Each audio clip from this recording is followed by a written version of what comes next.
ਸਤਿ ਸ੍ਰੀ ਅਕਾਲ। ਤੁਸੀਂ ਲੋਕਰਾਣ ਚੈਨਲ ਪੰਜਾਬੀ ਦੇਖ ਰਹੇ ਹੋ। ਮੈਂ ਤੁਹਾਡੇ ਨਾਲ ਸੁਖਵਿੰਦਰ ਸਿੰਘ। ਅੱਜ ਅਸੀਂ ਗੱਲਬਾਤ ਕਰਾਂਗੇ ਕਿ ਕਾਂਗਰਸ ਦੇ ਵਿੱਚ ਜਿਸ ਤਰ੍ਹਾਂ ਦਾ ਭੁਚਾਲ ਆਇਆ ਹੋਇਆ ਅਸਤੀਫਿਆਂ ਨੂੰ ਲੈ ਕੇ, ਇਸ ਉੱਤੇ ਲਗਾਤਾਰ ਵਿਰੋਧੀ ਇਹ ਗੱਲ ਕਹਿ ਰਹੇ ਨੇ ਕਿ ਡਰਾਮੇਬਾਜ਼ੀ ਹੋ ਰਹੀ ਹੈ। ਜਿਹੜੀ ਰਿਪੋਰਟ ਹਾਈ ਕੋਰਟ ਵੱਲੋਂ ਜੋ ਉਸ 'ਤੇ ਫੈਸਲਾ ਦਿੱਤਾ ਗਿਆ ਸੀਗਾ ਕੋਟਕਪੂਰਾ ਗੋਲੀ ਕਾਂਡ ਨੂੰ ਲੈ ਕੇ, ਉਸ ਕਰਕੇ ਬੜੇ ਤਰ੍ਹਾਂ ਦੇ ਸਵਾਲ ਉੱਠ ਰਹੇ ਨੇ। ਉਸ ਉੱਤੇ ਅਸੀਂ ਗੱਲਬਾਤ ਕਰਾਂਗੇ ਕਿ ਆਖਰਕਾਰ ਅੰਦਰ ਮੀਟਿੰਗ ਦੇ ਵਿੱਚ ਇਹੋ ਜਿਹਾ ਕੀ ਹੋਇਆ ਸੀ ਜਿਹਨੂੰ ਲੈ ਕੇ ਹੁਣ ਲਗਾਤਾਰ ਕੈਪਟਨ ਸਾਹਿਬ ਨੇ ਵੀ ਜਿਹੜੇ ਵਿਧਾਇਕ ਦਲ ਦੀ ਬੈਠਕ ਸੱਦੀ ਹੈ, ਵਿਧਾਇਕਾਂ ਨੂੰ ਕਹਿ ਲਓ ਕਿ ਲੰਚ ਡਿਪਲੋਮੈਸੀ ਕੀਤੀ ਜਾ ਰਹੀ ਹੈ, ਉਸ ਉੱਤੇ ਗੱਲਬਾਤ ਕਰਾਂਗੇ।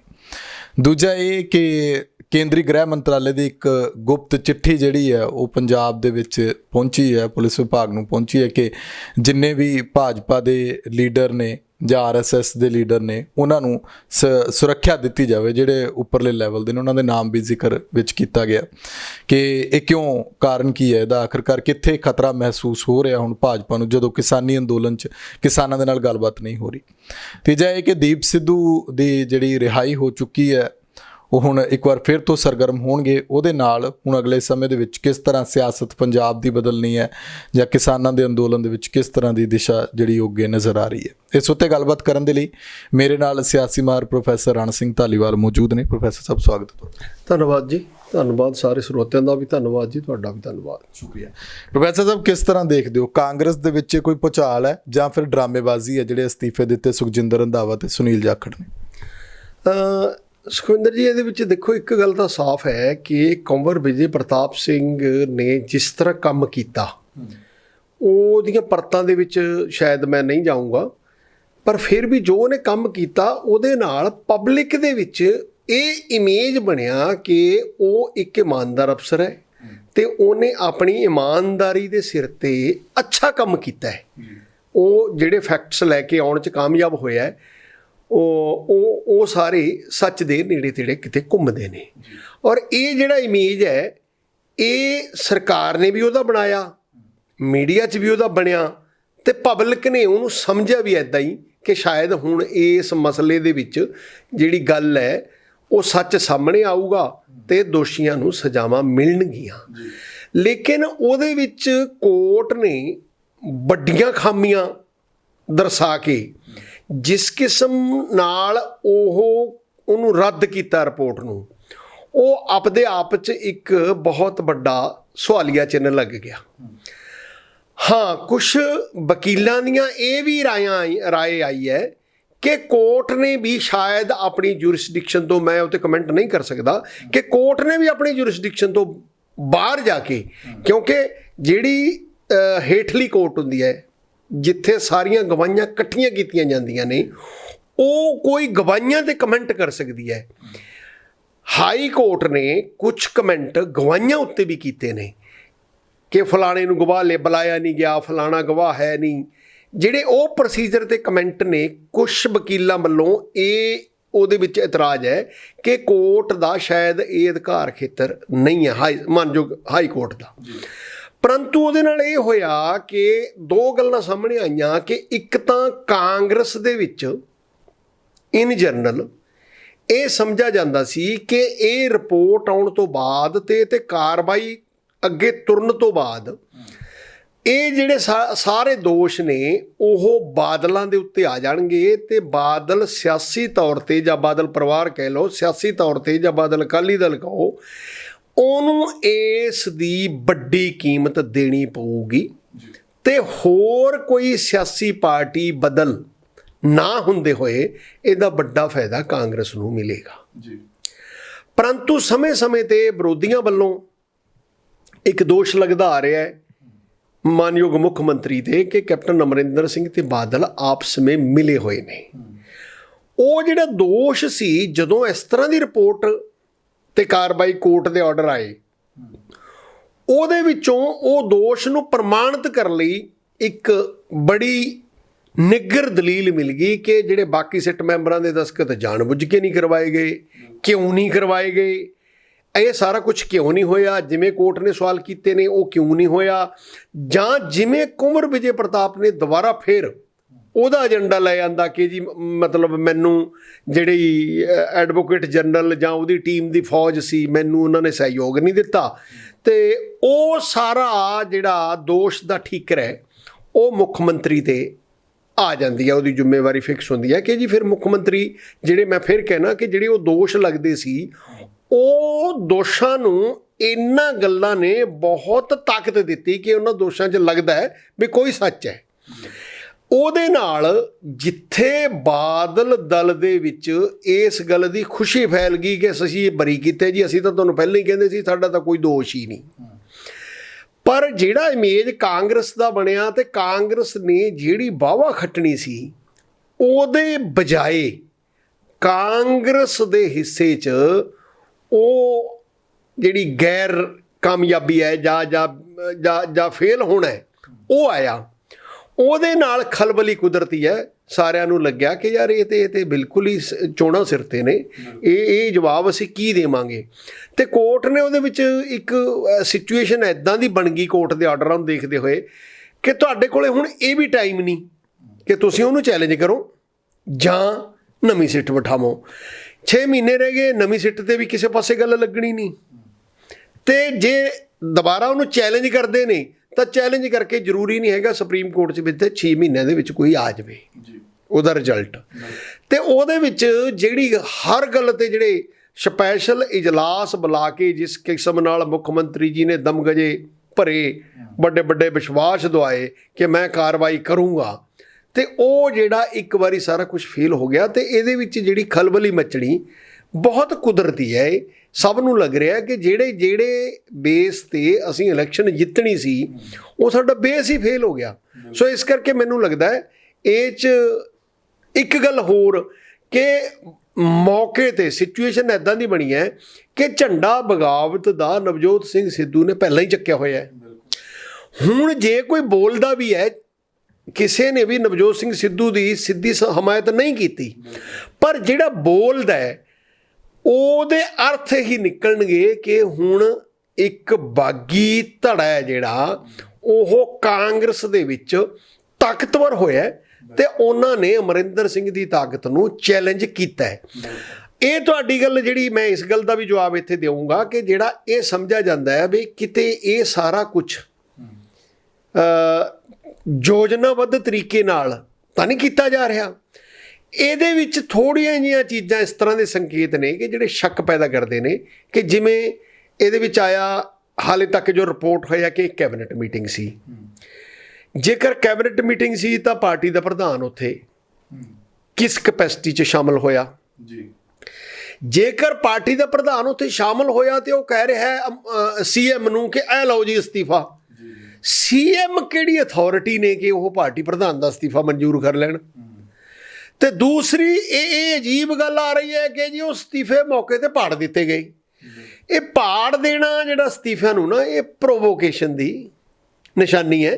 ਮੁੱਖ ਮੰਤਰੀ ਨੂੰ ਚਾਹੀਦਾ ਸੀ ਕਿ ਸਲੀਕੇ ਨਾਲ ਕਹਿੰਦੇ ਵੀ ਨਹੀਂ, ਮੈਂ ਕੋਈ ਅਸਤੀਫਾ, ਮੇਰੀ ਹੈਸੀਅਤ ਨਹੀਂ ਤੁਹਾਡੀ ਅਸਤੀਫਾ ਲੈਣ ਦੀ, ਤੁਹਾਡਾ ਅਸਤੀਫਾ ਜੇ ਜਾਣਾ ਚਾਹੀਦਾ ਹੈ ਉਹ ਪਾਰਟੀ ਪ੍ਰਧਾਨ ਨੂੰ ਜਾਣਾ ਚਾਹੀਦਾ ਹੈ। ਇਸ ਤਰ੍ਹਾਂ ਹੀ ਜਿਹੜਾ ਉਹ ਇੱਕ ਘਟਨਾ ਤੋਂ ਬਾਅਦ ਜੋ ਅਖਬਾਰਾਂ 'ਚ ਮੈਂ ਪੜ੍ਹਿਆ ਕਿ ਜਦੋਂ ਪਾਰਟੀ ਪ੍ਰਧਾਨ ਨੇ ਅਸਤੀਫੇ ਦੀ ਆਫਰ ਕੀਤੀ ਤੇ ਉਹਦੇ ਪਿੱਛੇ ਜੀ ਮਤਲਬ ਇੱਕ ਮੰਤਰੀ ਨੇ ਕਿਹਾ ਜੀ ਮੈਂ ਵੀ ਅਸਤੀਫਾ ਦਿੰਦਾ। ਉਹ ਦੋਵੇਂ ਸੁਖਜਿੰਦਰ ਸਿੰਘ ਰੰਧਾਵਾ ਨੇ ਜੀ, ਉਹ ਦੋਵੇਂ ਅਸਤੀਫੇ ਜਿਹੜੇ, ਉਹ ਚੰਗੀ ਗੱਲ ਹੁੰਦੀ ਕਿ ਮੁੱਖ ਮੰਤਰੀ ਦਾ ਅਧਿਕਾਰ ਹੈ, ਮੁੱਖ ਮੰਤਰੀ ਉਹਨਾਂ ਨੂੰ ਨਾ ਮਨਜ਼ੂਰ ਕਰਦੇ, ਵਾਪਸ ਕਰਦੇ, ਪਰ ਉਹ ਇਹ ਵੀ ਚੀਜ਼ਾਂ ਇਸ ਤਰ੍ਹਾਂ ਦਾ ਕੁਛ ਨਾ ਸੰਕੇਤ ਮਾਤਰ ਇੱਦਾਂ ਦੇ ਅਰਥ ਕੱਢਦੇ ਅਸੀਂ ਇਹਨਾਂ 'ਚੋਂ, ਵਿੱਚ ਕਿਤੇ ਨਾ ਕਿਤੇ ਸਾਰਾ ਕੁਛ ਠੀਕ ਨਹੀਂ ਹੈਗਾ। ਇਹ ਵੀ ਸੱਚ ਹੈ, ਪਰ ਅਗਲੀ ਗੱਲ ਕਿ ਇਹ ਨਿਯਮਾਂ ਮੁਤਾਬਕ ਨਹੀਂ ਹੈਗਾ। ਜਿੱਤੋਂ ਹੋਰ ਸ਼ੱਕ ਪੈਦਾ ਕਰਦਾ ਕਿ ਪਾਰਟੀ ਪ੍ਰਧਾਨ ਦਾ ਕੈਬਨਿਟ ਮੀਟਿੰਗ ਦੇ ਵਿੱਚ ਹੋਣਾ, ਤੇ ਕੈਬਨਿਟ ਮੀਟਿੰਗ ਦੇ ਵਿੱਚ ਇੱਕ ਮੰਤਰੀ ਵੱਲੋਂ ਬਾਗੀ ਹੋ ਕੇ ਜੇ ਅਸਤੀਫਾ ਦਿੱਤਾ ਗਿਆ ਤੇ ਉਹ ਅਸਤੀਫਾ ਨਾਮਨਜ਼ੂਰ ਵੀ ਕੀਤਾ, ਮੁੱਖ ਮੰਤਰੀ ਨੇ ਲਿਆ ਵੀ ਨਹੀਂ, ਤਾਂ ਇਹਦਾ ਮਤਲਬ ਇਹ ਹੋਇਆ ਕਿ ਕੈਬਨਿਟ ਦੇ ਉੱਤੇ ਮੁੱਖ ਮੰਤਰੀ ਦਾ ਕੰਟਰੋਲ ਵੀ ਨਹੀਂ ਹੈ। ਆਪਦੇ ਆਪ 'ਚ ਇਹ ਚੀਜ਼ ਵੀ ਜ਼ਾਹਰ ਕਰਦਾ ਹੈ।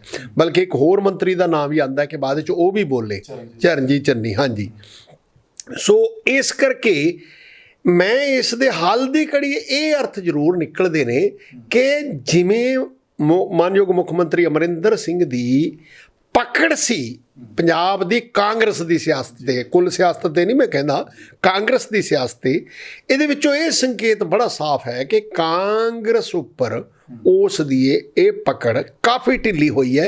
ਆਉਣ ਵਾਲੇ ਸਮੇਂ 'ਚ ਗੱਲ ਕਿੱਧਰ ਨੂੰ ਤੁਰਦੀ ਹੈ ਉਹ ਵਕਤ ਦੱਸੇਗਾ। ਰਣ ਸਿੰਘ ਜੀ, ਇੱਕ ਹੋਰ ਲੱਗਦਾ ਨਹੀਂ ਕਿ ਧਿਆਨ ਜਿਨ੍ਹਾਂ ਮੁੱਦਿਆਂ ਦੇ ਉੱਤੇ ਸੀਗਾ ਕਿ ਹਾਈ ਕੋਰਟ ਦੀ ਜਿਹੜੇ ਫੈਸਲੇ ਦੀ ਕਾਪੀ ਆਈ, ਕੁੰਵਰ ਵਿਜੇ ਪ੍ਰਤਾਪ ਨੂੰ ਲੈ ਕੇ ਵੀ ਸਵਾਲ ਉੱਠੇ, ਆਈਜੀ ਜਿਹੜੇ ਮਾਫ ਕਰਨਾ ਏਜੀ ਜਿਹੜੇ ਅਤੁਲ ਨੰਦਾ ਨੇ, ਉਹਨਾਂ ਨੇ ਵੀ ਆਪਣਾ ਉੱਥੇ ਸਪਸ਼ਟੀਕਰਨ ਦਿੱਤਾ ਕਿ ਮੈਂ ਹੁਣ ਤੱਕ ਕੀ ਕੁਝ ਕੀਤਾ। ਕਿਤੇ ਇਹ ਤਾਂ ਨਹੀਂ ਕਿ ਅਸਤੀਫਿਆਂ ਦੀ ਸਿਆਸਤ ਦੇ ਵਿੱਚ ਹੁਣ ਥੋੜਾ ਇੱਧਰ ਨੂੰ ਸੁਰਖੀਆਂ ਬਣਾਈਆਂ ਜਾਣ, ਨਵਜੋਤ ਸਿੱਧੂ ਵੱਲੋਂ ਜਾਂ ਉਹ ਜੋ ਕੁਝ ਕਹਿ ਰਹੇ ਨੇ ਜਾਂ ਹੋਰ ਪਾਰਟੀ ਨੂੰ ਜਿਹੜੀ ਨਮੋਸ਼ੀ ਝੱਲਣੀ ਪੈ ਰਹੀ ਹੈ ਜ਼ਮੀਨੀ ਲੈਵਲ ਦੇ ਉੱਤੇ, ਉਹਦੇ ਵੱਲੋਂ ਧਿਆਨ ਡਾਈਵਰਟ ਕਰਕੇ, ਕਿਉਂਕਿ ਜਿੰਨੀ ਵੀ ਖਬਰ ਆਈ ਹੈ ਸਾਰੀ ਸੂਤਰਾਂ ਦੇ ਹਵਾਲੇ ਨਾਲ ਆਈ ਹੈ। ਜਿਵੇਂ ਤੁਸੀਂ ਕਿਹਾ ਕਿ ਮੁੱਖ ਮੰਤਰੀ ਸਾਹਿਬ ਅਸਤੀਫਾ ਨਹੀਂ ਸੀ ਪਾੜਨਾ ਚਾਹੀਦਾ, ਜਾਂ ਫਿਰ ਜੇ ਅਸਤੀਫਾ ਉਹ ਦੇ ਰਹੇ ਨੇ ਤਾਂ ਉਹ ਹਾਈ ਕਮਾਂਡ ਨੂੰ ਅਸਤੀਫਾ ਜਾਂਦਾ ਚਾਹੀਦਾ ਤਾਂ ਇਹ ਸੀ। ਪਰ ਹੁਣ ਇਸ ਤੋਂ ਬਾਅਦ ਲੰਚ ਡਿਪਲੋਮੈਸੀ, ਜਿਵੇਂ ਹੁਣ ਵਿਧਾਇਕ ਦਲ ਦੀ ਬੈਠਕ ਜਿਹੜੀ ਸੱਦੀ, ਕੁਝ ਵਿਧਾਇਕਾਂ ਨੂੰ ਹੁਣ ਸੱਦ ਲਿਆ, ਕੁਝ ਥੋੜੀ ਦੇਰ ਬਾਅਦ ਸੱਦਣਾ, ਇਸ ਸਾਰੇ ਨੂੰ ਕਿੱਦਾਂ ਦੇਖਦੇ ਹੋ? ਮੈਨੂੰ ਇਹ ਲੱਗਦਾ ਹੈ ਜਿਸ ਤਰ੍ਹਾਂ ਕੁੰਵਰ ਵਿਜੇ ਪ੍ਰਤਾਪ ਜੀ ਨੇ ਅਤੁਲ ਨੰਦਾ ਤੇ ਦੋਸ਼ ਲਾਏ ਕਿ ਉਹਨੇ ਸਾਨੂੰ ਸਹਿਯੋਗ ਨਹੀਂ ਦਿੱਤਾ, ਉਸ ਗੱਲ ਤੇ ਅਤੁਲ ਨੰਦਾ ਵੱਲੋਂ ਦਿੱਤਾ ਬਿਆਨ ਮੈਨੂੰ ਜੋ ਲੱਗਦਾ ਹੈ ਕਿ ਲਿਪਾ ਪੋਚੀ ਆ ਉਹ, ਕਿ ਜੀ ਮੇਰੇ ਕੋਲੇ ਤਾਂ ਫਾਈਲ ਹੀ ਨਹੀਂ ਆਈ। ਉਹਦੇ ਕੋਲੇ ਫਾਈਲ ਆਈ ਜਾਂ ਨਹੀਂ ਆਈ, ਐਡਾ ਵੱਡਾ ਭਖਦਾ ਮਸਲਾ ਹੈ। ਜੇ ਫਾਈਲ ਉਹਦੇ ਕੋਲੇ ਨਹੀਂ ਆਈ ਤੇ ਉਹਨੇ ਮੰਗਵਾਈ ਕਿਉਂ ਨਹੀਂ ਫਿਰ? ਮਤਲਬ ਇਹ ਗੱਲ ਤਾਂ ਇਹ ਹੈ ਨਾ, ਇਹ ਜ਼ਿੰਮੇਵਾਰੀ ਕਿਹਦੀ ਹੈ? ਦੇਖੋ ਤੁਸੀਂ ਸਾਰੇ ਸਮਝਦੇ ਹੋ ਕਿ ਸਰਕਾਰੀ ਪੱਖ ਨੂੰ ਪੇਸ਼ ਕਰਨ ਲਈ ਕਿਸੇ ਵੀ ਕੇਸ 'ਚ ਸਰਕਾਰੀ ਵਕੀਲਾਂ ਦਾ ਜਿਹੜਾ ਰੋਲ ਹੁੰਦਾ ਹੈ, ਤੇ ਉਹਨਾਂ ਦਾ ਓਵਰਆਲ ਜਿਹੜਾ ਹੈੱਡ ਹੈ ਉਹ ਐਡਵੋਕੇਟ ਜਨਰਲ ਹੈ, ਉਹ ਦਫ਼ਤਰ ਹੈ ਐਡਵੋਕੇਟ ਜਨਰਲ ਦਾ, ਤੇ ਉਹ ਅਤੁਲ ਨੰਦਾ ਜੀ ਉਸ ਅਹੁਦੇ 'ਤੇ ਬੈਠੇ ਨੇ। ਤੇ ਜੇਕਰ ਉਹਨਾਂ ਨੂੰ ਨਹੀਂ ਕਿਸੇ ਗੱਲ ਦਾ ਪਤਾ, ਉਹਨਾਂ ਨੂੰ ਫਾਈਲ ਆਈ ਹੀ ਨਹੀਂ ਤੇ ਉਹਨਾਂ ਨੇ ਇਹ ਫਾਈਲ ਦੇਖੀ ਹੀ ਨਹੀਂ, ਮੈਨੂੰ ਲੱਗਦਾ ਵੀ ਸਰਕਾਰ ਤੋਂ ਫਿਰ ਐਦੋਂ ਵੱਧ ਫੇਲੂਅਰ ਕੀ ਹੈ? ਇੱਕ ਪਾਸੇ ਤਾਂ ਕੁੰਵਰ ਵਿਜੇ ਪ੍ਰਤਾਪ ਨੇ ਜੋ ਕਿਹਾ ਹੈ ਕਿ ਇੰਨੇ ਲੱਖਾਂ ਰੁਪਈਆਂ ਦੇ ਵਿੱਚ ਹੋਟਲ ਬੁੱਕ ਕਰਾ ਕੇ ਉਹਨਾਂ ਨੂੰ ਠਹਿਰਾਇਆ ਜਾਂਦਾ ਸੀ, ਤੇ ਦੂਜੇ ਪਾਸੇ ਉਹ ਕਹਿਣ ਵੀ ਸਾਨੂੰ ਤਾਂ ਇਹ ਗੱਲ ਦਾ ਪਤਾ ਨਹੀਂ। ਇਹ ਆਪਦੇ ਆਪ 'ਚ ਵੱਡੀ ਹਾਸੋਹੀਣੀ ਹੈ ਤੇ ਸਰਕਾਰ ਤੇ ਵੱਡਾ ਸਵਾਲੀਆ ਚਿੰਨ੍ਹ ਖੜਾ ਕਰਦੀ ਹੈ। ਕੱਲ੍ਹ ਨੂੰ RTI ਪੈ ਕੇ ਇਹ ਸਾਰਾ ਕੁਝ ਸਾਹਮਣੇ ਆ ਜਾਣਾ ਕਿ ਕਿਹੜੇ ਹੋਟਲ 'ਚ ਕਿੰਨੇ ਪੈਸੇ ਦਿੱਤੇ ਗਏ ਨੇ ਜਾਂ ਕਿਹੜੇ ਵਕੀਲ ਨੂੰ ਕਿੰਨੀ ਪੇਮੈਂਟ ਕੀਤੀ ਗਈ ਹੈ। ਇੱਕ ਪਾਸੇ ਸਰਕਾਰ ਕਹਿੰਦੀ ਹੈ ਵੀ ਅਸੀਂ ਮਤਲਬ ਵੱਡੇ ਵਕੀਲ, ਪ੍ਰਾਈਵੇਟ ਵਕੀਲ ਮੰਗਾ ਕੇ ਕੇਸ 'ਚ ਉਹਨਾਂ ਦੀ ਅਪੀਅਰੈਂਸ ਜ਼ਰੂਰੀ ਬਣਾਉਂਦੇ ਹੋਏ ਤਾਂ ਕਿ ਕੇਸ ਨੂੰ ਕਿਸੇ ਕਿਨਾਰੇ ਲਾਇਆ ਜਾਵੇ, ਉਹ ਅਸੀਂ ਹਾਇਰ ਕਰਦੇ ਹਾਂ। ਦੂਜੇ ਪਾਸੇ ਜਿਹੜੇ ਉਹਦੇ ਵੱਡੇ ਸਰਕਾਰੀ ਵਕੀਲ ਨੇ ਅਤੁਲ ਨੰਦਾ ਜੀ, ਜਿਹੜੇ ਐਡਵੋਕੇਟ ਜਨਰਲ ਨੇ, ਉਹ ਕਹਿੰਦੇ ਮੈਨੂੰ ਤਾਂ ਪਤਾ ਹੀ ਨਹੀਂ। ਇਹਦਾ ਮਤਲਬ ਆਪਦੇ ਆਪ 'ਚ ਇਹ ਹੈ ਕਿ ਇਹਦਾ ਮਤਲਬ ਇਹ ਕੇਸ ਕਦੇ ਵੀ ਸਰਕਾਰ ਦੀ ਨਜ਼ਰ 'ਚ ਵੱਡਾ ਕੇਸ ਰਿਹਾ ਹੀ ਨਹੀਂ, ਸਰਕਾਰ ਦੀ ਕਦੇ ਪ੍ਰਾਇਓਰਟੀ ਨਹੀਂ ਰਿਹਾ। ਮਤਲਬ ਜੇ ਐਡਵੋਕੇਟ ਜਨਰਲ ਇਹ ਕਹਿੰਦਾ ਕਿ ਮੈਨੂੰ ਇਹਦੇ ਬਾਰੇ ਪਤਾ ਨਹੀਂ, ਤਾਂ ਐਡਵੋਕੇਟ ਜਨਰਲ ਕੌਣ ਹੈ? ਸਰਕਾਰ ਦਾ ਪ੍ਰਤੀਨਿਧ। ਜੇ ਸਰਕਾਰ ਦੇ ਟੌਪ ਦੇ ਪ੍ਰਤੀਨਿਧ ਨੂੰ ਇਹ ਪਤਾ ਹੀ ਨਹੀਂ ਕਿ ਕੇਸ ਕੀ ਹੈ ਤੇ ਫਾਈਲ ਕੀ ਹੈ, ਤਾਂ ਇਹਦਾ ਮਤਲਬ ਇਹ ਸਾਫ਼ ਜ਼ਾਹਰ ਹੈ ਕਿ ਸਰਕਾਰ ਦੀ ਪ੍ਰਾਇਓਰਟੀ ਤੇ ਕਦੇ ਕੇਸ ਨਹੀਂ ਰਿਹਾ। ਇਸ ਕਰਕੇ ਇਹ ਜ਼ਿੰਮੇਵਾਰੀ ਸਰਕਾਰ ਤੇ ਫਿਕਸ ਹੋਏਗੀ। ਅਤੁਲ ਨੰਦਾ ਦਾ ਇਸ ਵਿੱਚ ਇਹ ਸਟੇਟਮੈਂਟ ਦੇ ਕੇ ਬਚਣਾ ਹੈ ਜਿਹੜਾ, ਉਹ ਅਮਰਿੰਦਰ ਸਿੰਘ ਨੂੰ ਫਸਾਉਣਾ ਹੈ। ਜੇ ਮੈਨੂੰ ਨਹੀਂ ਪਤਾ ਉਹਨਾਂ ਦੇ ਵਿੱਚ ਕੀ ਚੱਲ ਰਿਹਾ, ਮੈਂ ਇਹਦੇ ਬਾਰੇ ਕੋਈ ਕਮੈਂਟ ਨਹੀਂ ਕਰਦਾ, ਲੇਕਿਨ ਪਰ ਆਪਦੇ ਆਪ 'ਚ ਜੇਕਰ ਇੱਥੇ ਅਤੁਲ ਨੰਦਾ ਇਹ ਸਟੇਟਮੈਂਟ ਦੇ ਕੇ ਬਚ ਰਹੇ ਨੇ ਤਾਂ ਅਮਰਿੰਦਰ ਸਿੰਘ ਫਸ ਰਹੇ ਨੇ ਇਹਦੇ ਵਿੱਚ, ਮੈਨੂੰ ਇਹ ਲੱਗਦਾ ਜੀ। ਰਣ ਸਿੰਘ ਜੀ, ਇਹਦੇ ਵਿਚਾਲੇ ਜਦੋਂ ਆਪਾਂ ਬੇਅਦਬੀਆਂ ਤੇ ਹੁਣ ਸਿਆਸਤ ਫੇਰ ਸ਼ੁਰੂ ਹੋ ਗਈ, ਜਿਹੜੀ ਬਰਗਾੜੀ ਮੋਰਚੇ ਤੋਂ ਸ਼ੁਰੂ ਹੋਈ ਸੀਗੀ ਜਾਂ ਸਰਬੱਤ ਖਾਲਸੇ ਤੋਂ ਸ਼ੁਰੂ ਹੋਈ ਸੀ, ਜਿਹੜੀਆਂ ਪੰਥਕ ਧਿਰਾਂ ਲਾ ਲਓ ਤੇ ਖਹਿਰਾ ਸਾਹਿਬ ਜਾਂ ਹੋਰ ਜਿਹੜੀਆਂ ਵਿਰੋਧੀ ਪਾਰਟੀਆਂ ਨੇ, ਉਹ ਸਾਰੀਆਂ ਇਕਜੁੱਟ ਹੋ ਕੇ ਨਵੇਂ ਐਕਸ਼ਨ ਪਲਾਨ ਜਿਹੜੇ ਨੇ ਉਹ ਐਲਾਨ ਰਹੀਆਂ ਨੇ। ਇਹਨੂੰ ਕਿੱਦਾਂ ਦੇਖਦੇ ਹੋ? ਕੋਈ ਯਕੀਨ ਕਰੇਗਾ, ਕੋਈ ਭਰੋਸਾ ਕਰੇਗਾ ਕਿ ਕੋਈ ਇਨਸਾਫ ਦੀ ਉਮੀਦ ਹੈ, ਜਾਂ ਫਿਰ ਉਸੇ ਤਰ੍ਹਾਂ ਹੀ ਕਿ ਬਸ ਆਈ ਗਈ ਸਿਆਸਤ 2022 ਦੀਆਂ ਚੋਣਾਂ ਹੋਈਆਂ ਤੇ ਅਗਲੀ ਵਾਰ ਦੇਖਾਂਗੇ? ਦੇਖੋ, ਮੈਨੂੰ ਨਹੀਂ ਲੱਗਦਾ ਵੀ ਇਸ ਤਰ੍ਹਾਂ ਇਹ ਜਿਹੜਾ ਵਿਰੋਧੀ ਧਿਰ ਇਸ ਇਸ਼ੂ 'ਤੇ ਇਕੱਠੇ ਹੋਊਗੀ ਕਿ ਉਹਨਾਂ ਦਾ ਏਜੰਡਾ ਲੋਕ ਇਮੀਡੀਏਟ ਇਹ ਸਮਝ ਲੈਣ ਕਿ ਇਹ ਸਾਰੇ ਬਹੁਤ ਹੀ ਸਨਸੀਅਰ ਤੇ ਸੀਰੀਅਸ ਨੇ ਇਸ ਇਸ਼ੂ 'ਤੇ। ਲੇਕਿਨ ਸਭ ਲੋਕਾਂ ਨੂੰ ਇਹ ਸਮਝ ਹੈਗੀ ਹੈ ਕਿ ਇਹ, ਕਿਉਂਕਿ ਇਹ ਮੁੱਦਾ ਬਹੁਤ ਸੈਂਸਿਟਿਵ ਹੈ, ਇਸ ਮੁੱਦੇ ਨੂੰ ਪਿਛਲੇ 5 ਸਾਲ ਸਰਕਾਰ ਨੇ, ਮੌਜੂਦਾ ਸਰਕਾਰ ਨੇ ਭਨਾਇਆ ਤੇ ਚਲਾਇਆ ਹੈ। ਇਸ ਮੁੱਦੇ ਦੇ ਵਿੱਚ ਫਸ ਕੇ ਅਕਾਲੀ ਦਲ ਦੀ ਬਹੁਤ ਹੀ ਤਾਕਤ ਘਟੀ ਹੈ। ਹੁਣ ਕੀ ਹੈ ਕਿ ਜਦੋਂ ਇਸ ਮੁੱਦੇ ਤੇ ਆ ਕੇ ਹਰ ਕੋਈ ਸਿਆਸਤ ਕਰਦਾ ਹੈ, ਪਹਿਲਾਂ ਉਹਦੇ ਵਿੱਚ ਸਿਆਸਤ ਕਰਦੇ ਸੀ ਜਿਨ੍ਹਾਂ ਤੇ ਦੋਸ਼ ਲਾਇਆ ਜਾਂਦਾ ਹੈ ਕਿ ਹਾਰਡਕੋਰ ਸਿੱਖ ਨੇ ਜਾਂ ਥੋੜ੍ਹਾ ਬਹੁਤ ਉਹ ਕੱਟੜਤਾ ਦੀ ਸਿੱਖੀ ਵੱਲ ਝੁਕੇ ਹੋਏ ਨੇ। ਪਹਿਲਾਂ ਇਹ ਦੋਸ਼ ਲੱਗਦਾ ਸੀ, ਪਰ ਹੁਣ ਜਦੋਂ ਬਿਲਕੁਲ ਚੋਣਾਂ ਦੇ ਨੇੜੇ ਆ ਕੇ ਸਾਰਾ ਵਿਰੋਧੀ ਧਿਰ ਉੱਧਰ ਨੂੰ ਜਾਏਗਾ ਤੇ ਵਿਰੋਧੀ ਧਿਰ ਨੇ ਤਾਂ ਸਿਆਸਤੀ ਕਰਨੀ ਹੈ। ਵਿਰੋਧੀ ਧਿਰ ਤੋਂ ਭਾਵ ਮੇਰਾ ਕਿ ਸਿਆਸੀ ਪਾਰਟੀਆਂ ਨੇ ਸਿਆਸਤੀ ਕਰਨੀ ਹੁੰਦੀ ਹੈ। ਜੇ ਆਪਾਂ ਕਹੀਏ ਵੀ ਸਿਆਸੀ ਪਾਰਟੀਆਂ ਬਿਲਕੁਲ ਹੀ ਸਮਾਜਿਕ ਕੰਮਾਂ 'ਚ ਆ ਜਾਣ, ਸਮਾਜਿਕ ਕੰਮ ਵੀ ਕਰਦੀਆਂ ਨੇ ਪਰ ਟੋਟਲ ਨਹੀਂ ਕਰਦੀਆਂ, ਉਹ ਆਪਣੀ ਰਾਜਨੀਤੀ ਨੂੰ ਪਹਿਲ ਦੇ ਆਧਾਰ 'ਤੇ ਅੱਗੇ ਤੋਰਦੇ ਨੇ। ਅਤੇ ਜਦੋਂ ਉਹਨਾਂ ਨੇ ਸਿਆਸਤ ਕਰਨੀ ਹੈ, ਉਸ ਸਿਆਸਤ ਦੇ ਵਿੱਚ ਸਿਆਸੀ ਪਾਰਟੀਆਂ ਨੇ ਵੋਟ ਪੈਟਰਨ ਨੂੰ ਪ੍ਰਭਾਵਿਤ ਕਰਨ ਦੀਆਂ ਨੀਤੀਆਂ ਦੇਖਣੀਆਂ ਨੇ ਕਿ ਸਾਨੂੰ ਵੋਟ ਕਿੱਦਾਂ ਮਿਲਦਾ ਹੈ। ਇਹ ਮੁੱਦਾ ਇੱਦਾਂ ਦਾ ਹੈ, ਇਹਦੇ ਉੱਪਰ ਵੋਟ ਜ਼ਰੂਰ ਮਿਲੇਗਾ, ਪਰ ਕੀ ਉਹ ਸੀਰੀਅਸ ਨੇ, ਸਨਸੀਅਰ ਨੇ ਅਤੇ ਏਕਾ ਦਿਖਾ ਸਕਣਗੀਆਂ। ਦੂਸਰਾ, ਇਸ ਗੱਲ ਦੇ ਉੱਤੇ ਜਿਹੜੀਆਂ ਸਾਡੀਆਂ ਸਿਆਸੀ ਪਾਰਟੀਆਂ ਸਮੇਂ ਮੁਤਾਬਕ ਚੱਲ ਰਹੀਆਂ ਨੇ, ਉਹਨਾਂ ਦੀ ਸਿਚੁਏਸ਼ਨ ਬਹੁਤ ਵਾਰ ਇਹ ਆਉਂਦੀ ਹੈ ਕਿ ਇੱਕ ਵਾਰੀ ਉਹ ਸੀਰੀਅਸ ਦਿਸਦੀਆਂ ਨੇ, ਦੂਜੇ ਦਿਨ ਉਹ ਸੀਰੀਅਸ ਨਹੀਂ ਦਿਸਦੀਆਂ, ਤੀਜੇ ਦਿਨ ਸੀਰੀਅਸ ਦਿਸਦੀਆਂ ਨੇ, ਚੌਥੇ ਦਿਨ ਸੀਰੀਅਸ ਨਹੀਂ ਦਿਸਦੀਆਂ। ਜਦੋਂ ਉਹਨਾਂ ਦਾ ਇੱਦਾਂ ਦਾ ਵਿਵਹਾਰ ਵਰਤਾਓ ਅਸੀਂ ਦੇਖਦੇ ਹਾਂ, ਫਿਰ ਜਿਹੜੀ ਆਮ ਪਬਲਿਕ ਹੈ ਉਹ ਵਿਚਾਰੀ ਭੰਬਲ ਭੂਸੇ 'ਚ ਫਸ ਜਾਂਦੀ ਹੈ ਕਿ ਅਸੀਂ ਇਹਨਾਂ ਦਾ ਯਕੀਨ ਕਰੀਏ ਜਾਂ ਨਾ ਕਰੀਏ। ਇਸ ਤਰ੍ਹਾਂ ਮੈਨੂੰ ਅੱਜ ਦੀ ਘੜੀ ਇਹ ਲੱਗਦਾ ਹੈ, ਭਾਵੇਂ ਜਿਹੜੀਆਂ ਵਿਰੋਧੀ ਧਿਰਾਂ ਨੇ ਉਸ ਤੋਂ ਇਹ ਲੱਗਦਾ ਕਿ ਉਹ ਇਸ ਮੁੱਦੇ ਨੂੰ ਭੁਨਾਉਣਾ ਚਾਹੁੰਦੀਆਂ ਨੇ, ਇਸ ਮੁੱਦੇ ਨੂੰ ਕੈਸ਼ ਕਰਨਾ ਚਾਹੁੰਦੀਆਂ ਨੇ। ਹਾਂ, ਆਪਦਾ ਉਹਨਾਂ ਦਾ ਸਿੱਖੀ 'ਚ ਕਿੰਨਾ ਕੁ ਵਿਸ਼ਵਾਸ ਹੈ, ਕਿੰਨਾ ਕੁ ਨਹੀਂ, ਕਿਉਂਕਿ ਪਹਿਲਾਂ ਲੱਗਦਾ ਸੀ ਕਿ ਸ਼ਾਇਦ SGPC ਦੀਆਂ ਚੋਣਾਂ 'ਤੇ ਕੋਈ ਨਿੱਤਰੂਗਾ ਕੁਛ, ਪਰ ਉਹ ਸਰਕਾਰ ਨੇ, ਸੈਂਟਰ ਸਰਕਾਰ ਨੇ ਕਿਵੇਂ ਨਾ ਕਿਵੇਂ ਉਹ ਢਾਲ ਜੇ ਲਿਆ ਹੈ। ਔਰ ਇਹਦੇ ਵਿੱਚ ਸਾਰਿਆਂ ਨੂੰ ਇੱਕ ਖਦਸ਼ਾ ਬੜਾ ਹਾਲੇ ਵੀ ਬਣਿਆ ਹੋਇਆ ਕਿ ਅੰਦਰ ਖਾਤੇ ਕੋਈ ਐਸੀ ਗੱਲ ਤਾਂ ਨਹੀਂ ਹੋਏਗੀ ਕਿ BJP ਤੇ ਅਕਾਲੀ ਦਲ ਫੇਰ ਦੁਬਾਰਾ ਆਪਣੇ ਸਮਝੌਤੇ 'ਤੇ ਆ ਜਾਣ। ਇਹ ਵੀ ਹੋ ਸਕਦਾ ਹੈ ਕਿ ਉਹ ਕਿਸਾਨਾਂ ਨਾਲ ਵੀ ਕੋਈ ਸਮਝੌਤਾ ਕਰਾ ਕੇ ਫੇਰ ਦੁਬਾਰੇ ਆਪਣਾ ਜਿਹੜਾ ਗੱਠਜੋੜ ਹੈ ਉਹਨੂੰ ਸਿੱਧੇ ਜਾਂ ਅਸਿੱਧੇ ਰੂਪ 'ਚ, ਕਿਉਂਕਿ ਉਹ ਗੱਠਜੋੜ ਦੋਨਾਂ ਪਾਰਟੀਆਂ ਨੂੰ ਸੂਟ ਬਹੁਤ ਕਰਦਾ ਹੈ, ਇਹ ਹੋ ਸਕਦਾ ਹੈ। ਬਿਲਕੁਲ ਬਿਲਕੁਲ। ਇਹਦੇ ਨਾਲ ਪੰਜਾਬ ਦੀ ਸਿਆਸਤ ਜਿਹੜੀ ਉਹ ਅਗਲੇ ਸਮੇਂ ਦੇ ਵਿੱਚ ਕਾਫੀ ਬਦਲਣ ਵਾਲੀ ਹੈ। ਹੁਣ ਆਪਾਂ ਜੇ ਪੰਜਾਬ ਦੇ ਵਿੱਚ ਜਿਹੜੀ ਇੱਕ ਗੁਪਤ ਚਿੱਠੀ ਆਈ ਹੈ ਕੇਂਦਰੀ ਗ੍ਰਹਿ ਮੰਤਰਾਲੇ ਵੱਲੋਂ ਕਿ ਸੁਰੱਖਿਆ ਨੂੰ ਖਤਰਾ RSS ਤੇ ਭਾਜਪਾ ਦੇ ਜਿਹੜੇ ਵੱਡੇ ਫਰੰਟ ਲਾਈਨ ਦੇ ਲੀਡਰ ਨੇ ਉਹਨਾਂ ਨੂੰ, ਇਹਨੂੰ ਕਿੱਦਾਂ ਦੇਖਦੇ ਹੋ ਕਿ ਕਿਸਾਨੀ ਅੰਦੋਲਨ ਦਾ ਖੌਫ ਤੇ ਦੂਜੇ ਪਾਸੇ ਬੇਅਦਬੀ ਵਾਲੇ ਮਸਲੇ ਲਾ ਲਓ ਜਾਂ ਹੋਰ ਕੋਈ ਇਹੋ ਜਿਹਾ ਖੌਫ ਉਹਨਾਂ ਨੂੰ ਲੱਗਦਾ? ਦੇਖੋ, ਜਿਹੇ ਜਿਹੇ ਪੰਜਾਬ ਦੇ ਅੱਜ ਹਾਲਾਤ ਨੇ, ਹਾਲੇ ਇੱਦਾਂ ਦਾ ਕੋਈ ਸੰਕੇਤ ਨਹੀਂ ਮਿਲ ਰਿਹਾ ਕਿ ਕਿਸੇ ਨੂੰ ਇੱਦਾਂ ਦਾ ਕੋਈ ਖਤਰਾ ਹੈ। ਨਾ ਹੀ ਮੀਡੀਆ 'ਚ ਕੋਈ ਰਿਪੋਰਟ ਹੋਈ ਹੈ ਕਿ ਕੋਈ ਜਥੇਬੰਦੀ ਆਪਦੇ ਆਪ ਨੂੰ ਇੱਦਾਂ ਲਾਮਬੰਦ ਕਰ ਰਹੀ ਹੋਏ ਹਥਿਆਰਬੰਦ ਘੋਲ ਲਈ, ਇੱਦਾਂ ਦਾ ਕੋਈ ਸੰਕੇਤ ਨਹੀਂ। ਨਾ ਕਿਸਾਨਾਂ ਦੀ ਕੋਈ ਪਾਲਿਸੀ ਹੈ, ਨਾ ਕੋਈ ਇਸ ਤਰ੍ਹਾਂ ਦਾ ਕੋਈ ਧੜਾ ਦਿਖਾਈ ਦੇ ਰਿਹਾ ਹੈ। ਪਰੰਤੂ ਇਹਦੇ ਵਿੱਚ ਇੱਕ ਗੱਲ ਮੈਨੂੰ ਫਿਰ ਹਾਸੋਹੀਣੀ ਲੱਗੀ, ਉਹ ਵੀ ਰਾਜਨੀਤੀ ਤੋਂ ਪ੍ਰੇਰਿਤ ਹੀ ਲੱਗਦੀ ਹੈ। ਜਿਹੜੀ ਕੇਂਦਰੀ ਗ੍ਰਹਿ ਮੰਤਰੀ ਨੇ ਜਾਂ ਗ੍ਰਹਿ ਮੰਤਰਾਲੇ ਵੱਲੋਂ ਇੱਕ ਚਿੱਠੀ ਆਈ ਹੈ, ਮੈਂ ਵੀ ਪੜ੍ਹੀ ਹੈ ਪ੍ਰੈਸ ਦੇ ਵਿੱਚ, ਉਹ 'ਚ ਮੈਨੂੰ ਹੈਰਾਨੀ ਇਹ ਹੋਈ ਕਿ ਚੰਗਾ ਹੁੰਦਾ ਜੇ ਕੇਂਦਰੀ ਗ੍ਰਹਿ ਮੰਤਰਾਲਾ ਇਸ ਗੱਲ ਦਾ ਵਿਸ਼ਲੇਸ਼ਣ ਕਰਦਾ ਕਿ ਪੰਜਾਬ ਦੀਆਂ ਕੁਛ ਇੱਕ ਰਾਜਨੀਤਿਕ ਪਾਰਟੀਆਂ ਦੇ ਨੇਤਾਵਾਂ ਨੂੰ ਇਸ ਤਰ੍ਹਾਂ ਦਾ ਖਤਰਾ ਹੈ ਅਤੇ ਉਹਦਾ ਅਸੀਂ ਕੁਛ ਜਿਹੜਾ ਵਿਸ਼ਲੇਸ਼ਣ ਹੈ, ਐਨਾਲਿਸਿਸ ਹੈ, ਉਹ ਕਰਨ ਉਪਰੰਤ ਅਸੀਂ ਇਹ ਸਿੱਟੇ 'ਤੇ ਪਹੁੰਚੇ ਹਾਂ ਕਿ ਇਹਨਾਂ ਨੇਤਾਵਾਂ ਨੂੰ ਖਤਰਾ ਹੈ ਔਰ ਪੰਜਾਬ ਸਰਕਾਰ ਇਹਨਾਂ ਨੂੰ ਲੋੜੀਂਦੀ ਸੁਰੱਖਿਆ ਮੁਹੱਈਆ ਕਰਾਏ। ਪਤਾ ਨਹੀਂ ਕਿਉਂ ਉਹ ਮੰਤਰਾਲੇ ਨੇ ਸਿਰਫ ਇੱਕੋ ਧਿਰ ਦੇ ਨੇਤਾ ਫੜੇ ਨੇ ਔਰ ਉਹਦੇ ਵਿੱਚੋਂ ਮੈਨੂੰ ਇਹ ਲੱਗਦਾ ਹੈ ਵੀ ਸ਼ਾਇਦ ਨਾ ਪੰਜਾਬ ਦੇ ਵਿੱਚ ਜਿਵੇਂ ਆਪਾਂ ਬਹੁਤ ਸਾਰੇ ਰਾਜਨੀਤਿਕ ਜਿਹੜੇ ਦਰਮਿਆਨੇ ਜਾਂ ਛੋਟੇ ਪੱਧਰ ਦੇ ਨੇਤਾ ਨੇ, ਉਹ ਬਹੁਤ ਕਾਲੇ ਰਹਿੰਦੇ ਨੇ ਗਨਮੈਨ ਲੈਣ ਲਈ, ਕਿਉਂਕਿ ਇਹ ਇੱਕ ਸਿੰਬਲ ਸਟੇਟਸ ਬਣ ਗਿਆ ਕਿ ਜਿਹਦੇ ਕੋਲ ਜ਼ਿਆਦਾ ਗਨਮੈਨ ਨੇ ਉਹ ਵੱਡਾ ਲੀਡਰ ਹੈ। ਉਹ ਫਟਾਫਟ ਪੁਲਿਸ ਕੋਲੇ ਜਾਂਦਾ ਹੈ, ਅਫਸਰਾਂ ਨੂੰ ਮਿਲਣ ਜਾਂਦਾ ਹੈ ਕਿ ਉਹ ਦੇਖ ਕੇ ਕਿ ਇਹਦੇ ਨਾਲ ਇੰਨੇ ਗਨਮੈਨ ਨੇ, ਉਹ ਫਟਾਫਟ ਮਿਲਾ ਦਿੰਦੇ ਨੇ, ਇੱਦਾਂ ਸਮਝਿਆ ਜਾਂਦਾ ਹੈ, ਇੱਦਾਂ ਦੇ ਅਰਥ ਕੱਢੇ ਜਾਂਦੇ ਨੇ। ਮੈਨੂੰ ਇਹ 'ਚ ਇੱਦਾਂ ਦੇ ਲੱਗਦਾ ਵੀ ਇਹ ਪਬਲਿਕ ਇੱਦਾਂ ਜ਼ਿਆਦਾ ਸਮਝੇਗੀ ਕਿ ਇੱਦਾਂ ਦੀ ਚਾਲ ਜ਼ਿਆਦਾ ਹੈ। ਹਾਲ ਦੀ ਘੜੀ ਹੋ ਸਕਦਾ ਹੈ ਗ੍ਰਹਿ ਮੰਤਰਾਲੇ ਕੋਲ ਕੋਈ ਵਾਜਬ ਰਿਪੋਰਟ ਹੋਵੇ, ਖਤਰਾ ਵੀ ਕੋਈ ਹੋ ਸਕਦਾ ਹੈ, ਪਰ ਹਾਲ ਦੀ ਘੜੀ ਕੁਛ ਇੱਦਾਂ ਦਿਖਾਈ ਨਹੀਂ ਦੇ ਰਿਹਾ, ਨਾ ਕਿ ਇੱਦਾਂ ਦਾ ਐਕਸ਼ਨ ਹੋਇਆ। ਕਿਸਾਨਾਂ ਨੇ ਸਮੇਂ-ਸਮੇਂ 'ਤੇ ਇਹਨਾਂ ਦਾ ਘਿਰਾਓ ਜ਼ਰੂਰ ਕੀਤਾ ਹੈ। ਉਹ ਘਿਰਾਓ ਕਰਨ 'ਤੇ ਕਿਤੇ ਨਾ ਕਿਤੇ ਧੱਕਾ ਮੁੱਕੀ ਵੀ ਹੋਈ ਹੈ।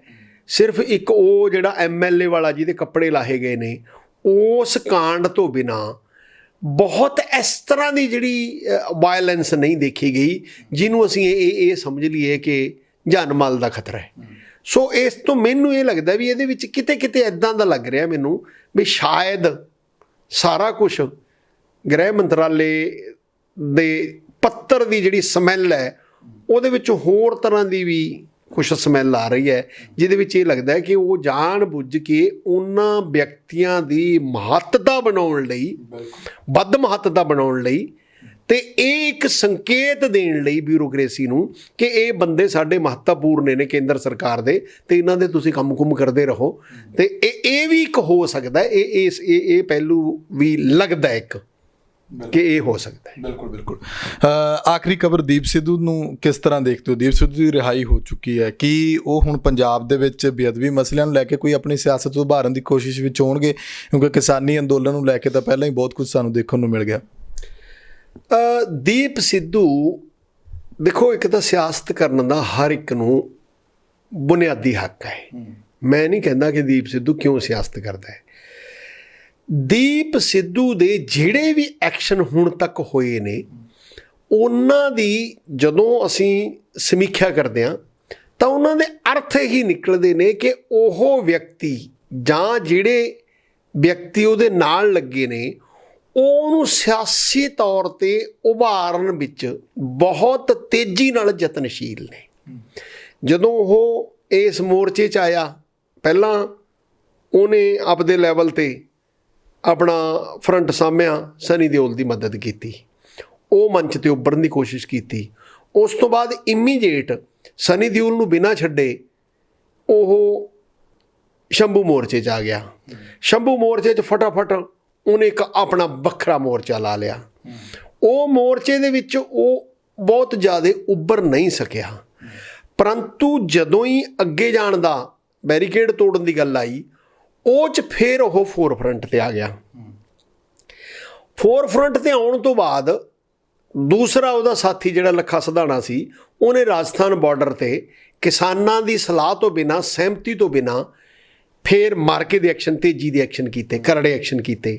ਉਹਦੇ ਨਾਲ ਉਹ ਖਬਰਾਂ 'ਚ ਬਣੇ ਰਹੇ। ਅਤੇ ਉਸ ਤੋਂ ਬਾਅਦ ਜਿਹੜੀ 26 ਜਨਵਰੀ ਦੀ ਘਟਨਾ ਹੋਈ, ਇਹਦਾ ਕਿਸਾਨਾਂ ਨੇ ਨਿੰਦਾ ਕੀਤੀ, ਕਿਸਾਨਾਂ ਦਾ ਇਹਦੇ ਨਾਲ ਕੋਈ ਸੰਬੰਧ ਨਹੀਂ। ਉਹ 'ਚ ਦੀਪ ਸਿੱਧੂ ਦੀ ਪੋਜੀਸ਼ਨ ਕੁਛ ਪਤਲੀ ਪੈ ਗਈ। ਲੱਖੇ ਸਿਧਾਣੇ ਨੇ ਵੱਖ ਹੋ ਕੇ ਫਿਰ ਆਪਣਾ ਥੋੜ੍ਹਾ ਜਿਹਾ ਵਜਨ ਕ੍ਰੀਏਟ ਕੀਤਾ। ਚਲੋ, ਉਹਦੇ ਵਿੱਚੋਂ ਕਾਮਯਾਬ ਹੋਇਆ ਥੋੜ੍ਹਾ ਬਹੁਤਾ ਵਜਨ ਬਣਾਉਣ 'ਚ, ਅਤੇ ਕਿਸਾਨਾਂ ਨੇ ਉਹਦੀ ਮੁੜ ਬਹਾਲੀ ਵਰਗੀ ਸਿਚੁਏਸ਼ਨ ਕਹਿ ਲਓ, ਉਹ ਬਣ ਗਈ। ਹੁਣ ਦੀਪ ਸਿੱਧੂ ਦੀ ਜ਼ਮਾਨਤ ਹੋ ਗਈ। ਉਹਦੀ ਜ਼ਮਾਨਤ ਹੋਣ 'ਤੇ ਜਿੰਨੇ ਉਹਦੇ ਆਲੇ ਦੁਆਲੇ ਸਿਆਸਤ ਕਰ ਰਹੇ ਨੇ, ਜਾਂ ਉਹ ਜਿਸ ਮੁੱਦੇ ਦੀ ਸਿਆਸਤ ਕਰ ਰਿਹਾ ਹੈ, ਉਹ ਘਟਾ ਵਧਾ ਕੇ ਜਦੋਂ ਦੇਖੀਦਾ ਉਹ ਸਿੱਖੀ ਦੀ ਸਿਆਸਤ ਕਰ ਰਿਹਾ ਹੈ, ਜਦੋਂ ਕਿ ਉਹ ਆਪ ਸਿੱਖੀ ਦੇ ਨੇੜੇ ਤੇੜੇ ਕਿਤੇ ਲੱਗ ਨਹੀਂ ਰਿਹਾ। ਆਪਦਾ ਉਹਦਾ ਬਾਣਾ, ਆਪਦਾ ਉਹਦਾ ਪਾਸਟ, ਉਹਦੇ ਵਿੱਚੋਂ ਜ਼ਰੂਰ ਇੱਕ ਸ਼ੰਕਾ ਪੈਦਾ ਹੁੰਦਾ ਹੈ, ਜਿਹੜਾ ਉਹਦੀ ਡਿਊਟੀ ਬਣਦੀ ਹੈ ਕਿ ਉਹ ਕਲੀਅਰ ਕਰੇ ਉਹ ਕੀ ਹੈ, ਕਿ ਕੀ ਉਹ ਸਿੱਖਾਂ ਦਾ ਪ੍ਰਤੀਨਿਧ ਬਣਨਾ ਚਾਹੁੰਦਾ ਹੈ ਇਸ ਰੂਪ 'ਚ, ਜਾਂ ਕਿਸੇ ਹੋਰ ਨੇ ਉਸ ਨੂੰ ਸਿੱਖਾਂ ਦੀ ਪ੍ਰਤੀਨਿਧਤਾ ਹਥਿਆਉਣ ਲਈ ਲਗਾਇਆ ਹੋਇਆ ਹੈ। ਇਹ ਦੋਸ਼ ਉਹਤੇ ਲੱਗੂਗਾ, ਕਿਉਂਕਿ ਨਾ ਤਾਂ ਉਹ ਸਿੱਖੀ ਦੇ ਫੋਲਡ 'ਚ ਆ ਰਿਹਾ, ਨਾ ਉਹ ਆਪਣੀ ਭੇਸ਼ ਭੂਸ਼ਾ 'ਚ ਕੋਈ ਬਦਲੀ ਕਰ ਰਿਹਾ ਹੈ, ਨਾ ਉਹਦੇ ਬਾਰੇ ਕੋਈ ਇਹ ਸੁਣਨ 'ਚ ਆਇਆ, ਪੜ੍ਹਨ 'ਚ ਆਇਆ ਕਿ ਉਹ ਸਿੱਖ ਸਿਧਾਂਤਾਂ ਨੂੰ ਮੰਨਦੇ ਹੋਏ, ਸਿੱਖ ਰਵਾਇਤਾਂ ਨੂੰ ਮੰਨਦੇ ਹੋਏ, ਸਿੱਖ ਕਲਚਰ ਨਾਲ ਜੁੜਿਆ ਹੋਵੇ, ਸਿੱਖ ਸਿਧਾਂਤਾਂ ਦੀ ਗੱਲ ਕਰੇ। ਉਹ ਕੁਛ ਇੱਕ ਵੱਖਰੀ ਜਿਹੀ ਗੱਲ ਕਰਦਾ, ਜਿਸ ਤੋਂ ਉਹਦੇ ਵਿੱਚ ਇਹ ਲੱਗਦਾ ਹੈ ਕਿ ਉਹਨੂੰ ਕੋਈ ਵੀ, ਚਾਹੇ ਕੋਈ ਏਜੰਸੀ ਹੋਵੇ, ਚਾਹੇ ਕੋਈ ਪਾਰਟੀ ਹੋਵੇ, ਚਾਹੇ ਕੋਈ ਇੰਡੀਵਿਜੂਅਲਸ ਹੋਣ, ਉਹਨੂੰ ਉਭਾਰਨਾ ਚਾਹੁੰਦੇ ਨੇ, ਅਤੇ ਉਸ ਨੂੰ ਇਸ ਅੰਦੋਲਨ 'ਚ ਉਭਾਰ ਕੇ ਉਹਦਾ ਕੋਈ ਫਾਇਦਾ ਲੈਣਾ ਚਾਹੁੰਦੇ ਨੇ। ਉਹ ਫਾਇਦਾ ਪੋਜ਼ੀਟਿਵ ਸਾਈਡ 'ਤੇ ਵੀ ਹੋ ਸਕਦਾ ਹੈ, ਨੈਗੇਟਿਵ ਸਾਈਡ 'ਤੇ ਵੀ ਹੋ ਸਕਦਾ ਹੈ। ਅੰਦੋਲਨ ਨੂੰ ਫਿਜ਼ਲ ਆਊਟ ਕਰਨ ਲਈ, ਫੇਲ ਕਰਨ ਵੀ ਫਾਇਦਾ ਲਿਆ ਜਾ ਸਕਦਾ ਹੈ। ਹਾਂ, ਉਹਦੀ ਆਪਦੀ ਪ੍ਰਮੋਸ਼ਨ ਦੇ ਵਿੱਚ ਉਹਨੂੰ ਸਿਆਸੀ ਤੌਰ 'ਤੇ ਵੱਡਾ ਬਣਾਉਣ ਲਈ ਵੀ ਹੋ ਸਕਦਾ ਹੈ। ਇਹ ਹਾਲੇ ਬਹੁਤਾ ਕੁਛ ਕਲੀਅਰ ਨਹੀਂ, ਪਰੰਤੂ ਇਹ ਜ਼ਰੂਰ ਹੈ ਕਿ ਜਿਸ ਕਿਸਮ ਦੀ ਸਿਆਸਤ ਉਸ ਦੇ ਪਿੱਛੇ ਚੱਲ ਰਹੀ ਹੈ, ਜਿਹੜੇ ਲੋਕ ਉਹਨੂੰ ਸਪੋਰਟ ਕਰ ਰਹੇ ਨੇ, ਉਹ ਦਿਖਾਈ ਦੇ ਰਹੇ ਨੇ ਕਿ ਬਿਲਕੁਲ ਸਿੱਖੀ ਰੰਗ 'ਚ ਰੰਗੇ ਹੋਏ ਨੇ। ਅਤੇ ਆਪ ਉਹ ਨਾ ਇੱਦਾਂ ਦੀ ਕੋਈ ਸਟੇਟਮੈਂਟ ਦੇ ਰਿਹਾ ਹੈ, ਮਤਲਬ ਜਿਵੇਂ ਆਪਾਂ ਕਹੀਏ ਇਹ ਜਿਹੜੇ ਏਡ ਵਾਲੇ, ਖਾਲਸਾ ਏਡ ਵਾਲੇ, ਇਹ ਪੂਰੀ ਤਰ੍ਹਾਂ ਉਹਦੀ ਮਦਦ ਤੇ ਰਵੀ ਸਿੱਧੂ ਹੀ ਉਹਨਾਂ ਦਾ ਨਾਮ, ਹਾਂ ਰਵੀ ਸਿੰਘ ਹੋਣਾ ਨੇ ਉਹਨਾਂ ਦੀ ਮਦਦ ਤੇ ਇਸ ਤਰ੍ਹਾਂ ਦੇ ਬਿਆਨ ਆਏ ਨੇ। ਪਰੰਤੂ ਉਸ ਕਿਸਮ ਦੀ ਸਿੱਖੀ ਇਹਦੇ ਵਿੱਚ ਮੈਨੂੰ ਲੱਗਦੀ ਨਹੀਂ, ਨਾ ਇਹਦਾ ਸੇਵਾ ਵਾਲਾ ਜਜ਼ਬਾਤ ਲੱਗਦਾ ਹੈ, ਨਾ ਇਹਦਾ ਪਿਛੋਕੜ ਕੋਈ ਇਹ ਹੈ, ਨਾ ਇਹਦਾ ਹੁਣ ਹੈ ਕੋਈ।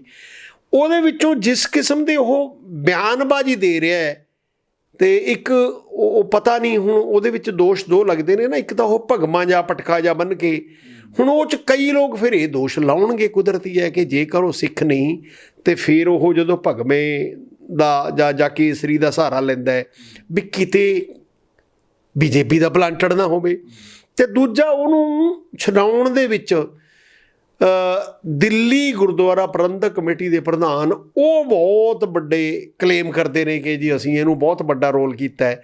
ਸੋ ਆਮ ਪਬਲਿਕ ਦੇ ਵਿੱਚ ਉਹਨੂੰ ਇਹ ਵੀ ਸੋਚਿਆ ਜਾ ਰਿਹਾ ਹੈ ਵੀ ਕਿਤੇ ਇਹ ਬੀਜੇਪੀ ਤੇ ਅਕਾਲੀ ਦਲ ਬਾਦਲ ਦੇ ਗੱਠਜੋੜ ਦਾ ਮੋਹਰਾ ਤਾਂ ਨਹੀਂ ਹੈ ਕੋਈ, ਇਹ ਐਲੀਗੇਸ਼ਨ ਵੀ ਉਹ 'ਤੇ ਲੱਗਦਾ ਹੈ। ਪਰ ਇਹਦੇ ਸੰਬੰਧੀ ਜਵਾਬ ਉਹਨੂੰ ਦੇਣਾ ਚਾਹੀਦਾ। ਹੁਣ ਇਹਦੇ ਸੰਬੰਧੀ ਸੱਚ ਮੈਂ ਐਂ ਤਾਂ ਨਹੀਂ ਕਹਿ ਸਕਦਾ ਕਿ ਸਾਰਾ ਕੁਛ ਮੈਂ ਜੋ ਬੋਲ ਰਿਹਾ ਸੱਚ ਹੈ, ਮੈਂ ਤਾਂ ਜਿਹੜੇ ਸੰਕੇਤ ਮਿਲ ਰਹੇ ਨੇ ਉਹਨਾਂ ਦੀ ਕੋਈ ਪਰਿਭਾਸ਼ਾ, ਉਹਨਾਂ ਨੂੰ ਇੰਟਰਪ੍ਰੇਟ ਕਰਨ ਦੀ ਕੋਸ਼ਿਸ਼ ਕਰਦੇ ਹਾਂ ਆਪਾਂ ਤਾਂ। ਅਤੇ ਉਹ ਸੰਕੇਤਾਂ ਦੀ ਇੱਕ ਪਰਿਭਾਸ਼ਾ ਇਹ ਹੈ ਕਿ ਉਸ 'ਤੇ ਇਸ ਤਰ੍ਹਾਂ ਦੇ ਦੋਸ਼ ਲੱਗ ਰਹੇ ਨੇ, ਇਹ ਦੋਸ਼ ਉਹਨੂੰ ਸਾਫ਼ ਕਰ ਦੇਣੇ ਚਾਹੀਦੇ ਨੇ ਵੀ ਉਹ ਕਿੱਥੇ ਕਿ ਖੜ੍ਹਾ ਹੈ। ਸਾਫ਼ ਕਰ ਦੇਣੇ, ਇਹ ਨਹੀਂ ਕਿ ਉਹ ਬੋਲ ਕੇ ਸਾਫ਼ ਕਰ ਦੇਵੇ, ਮੈਨੂੰ ਲੱਗਦਾ ਇਹ ਉਹਨੂੰ ਆਪਦੇ ਐਕਸ਼ਨ 'ਚੋਂ ਵੀ ਸਾਫ਼ ਕਰ ਦੇਣੇ ਚਾਹੀਦੇ ਨੇ ਕਿ ਉਹ ਕਿੱਥੇ ਖੜ੍ਹਾ ਹੈ, ਕੀ ਚਾਹੁੰਦਾ ਹੈ। ਇਸ ਕਰਕੇ ਉਹਦਾ ਜਿਹੜਾ ਏਜੰਡਾ ਹੈ ਨਾ ਹਾਲੇ ਤੱਕ ਉਹ ਬੜੇ ਭੰਬਲ ਭੂਸੇ 'ਚ ਹੈ। ਪਿਛਲੇ ਸਮੇਂ ਦੇ ਵਿੱਚ ਵੀ ਅੰਦੋਲਨਾਂ ਦੇ ਵਿੱਚ ਬੜਾ ਕੁਛ ਦੇਖਿਆ ਕਿ ਬਹੁਤ ਸਾਰੀਆਂ ਏਜੰਸੀਆਂ ਐਸੇ ਕਿਸਮ ਨਾਲ ਬੰਦਿਆਂ ਨੂੰ ਪਲਾਂਟ ਕਰਦੀਆਂ ਨੇ, ਕਈ ਵਾਰੀ ਉਹਨਾਂ ਨੂੰ ਖੁਦ ਨਹੀਂ ਪਤਾ ਲੱਗਦਾ ਹੁੰਦਾ ਕਿ ਸਾਡੇ ਪਿੱਛੇ ਕੌਣ ਹੈ, ਕੀ ਹੈ, ਕਿਉਂਕਿ ਉਹ ਇਸ ਤਰ੍ਹਾਂ ਪ੍ਰਮੋਟ ਕਰਕੇ ਉਹਨਾਂ ਦੇ ਆਪਦੇ ਮੁਫਾਦ, ਆਪਦੇ ਏਜੰਡੇ, ਆਪਦੇ ਫਾਇਦੇ ਉਸ ਗੱਲ 'ਚ ਹੁੰਦੇ ਨੇ। ਸੋ ਇਹਦੇ ਵਿੱਚ ਇਹ ਇੱਕ ਆਸਪੈਕਟ ਹੈ, ਇਹਦੇ ਵੀ ਇਹ ਵਿਚਾਰਨਯੋਗ ਗੱਲ ਹੈ, ਇਹਨੂੰ ਐਵੇਂ ਨਹੀਂ ਛੱਡਿਆ ਜਾ ਸਕਦਾ। ਜਦੋਂ ਆਪਾਂ ਵਿਸ਼ਲੇਸ਼ਣ ਕਰਦੇ ਹਾਂ ਤਾਂ ਇਹਨਾਂ ਮੁੱਦਿਆਂ 'ਤੇ ਵੀ ਵਿਸ਼ਲੇਸ਼ਣ ਕਰਨਾ ਬਣਦਾ ਹੈ। ਦੀਪ ਸਿੱਧੂ ਬਾਰੇ ਹਾਲੇ ਤੱਕ ਕੋਈ ਖੁੱਲ੍ਹ ਕੇ ਜਿਹੜੀ ਪਿਕਚਰ ਸਾਫ਼ ਹੋ ਜਾਵੇ ਉਹ 'ਤੇ ਆਪਾਂ ਕਮੈਂਟ ਕਰ ਦਈਏ, ਉਹ ਹਾਲੇ ਦਿਖਾਈ ਨਹੀਂ ਦੇ ਰਹੀ, ਹਾਲੇ ਕਾਫੀ ਕੁਛ ਧੁੰਦਲਾ ਹੈ। ਜੀ ਸ਼ੁਕਰੀਆ, ਧੰਨਵਾਦ ਪ੍ਰੋਫੈਸਰ ਸਾਹਿਬ। ਸੋ ਮੇਰੇ ਨਾਲ ਮੌਜੂਦ ਸਨ ਸਿਆਸੀ ਮਾਹਰ ਪ੍ਰੋਫੈਸਰ ਰਣ ਸਿੰਘ ਧਾਲੀਵਾਲ। ਅਸੀਂ ਖਬਰਾਂ ਟੌਪ ਦੀਆਂ ਦੇ ਵਿੱਚ ਗੱਲਬਾਤ ਕੀਤੀ ਉਹਨਾਂ ਵੱਡੀਆਂ ਖਬਰਾਂ ਉੱਤੇ। ਤੁਸੀਂ ਆਪਣੇ ਵਿਚਾਰ ਕਮੈਂਟ ਜ਼ਰੂਰ ਕਰਿਓ। ਲੋਕ ਰਾਣੀ ਚੈਨਲ ਪੰਜਾਬੀ ਨੂੰ ਸਬਸਕ੍ਰਾਈਬ ਕਰੋ। ਮੈਨੂੰ ਇਜਾਜ਼ਤ ਦਿਓ। ਧੰਨਵਾਦ।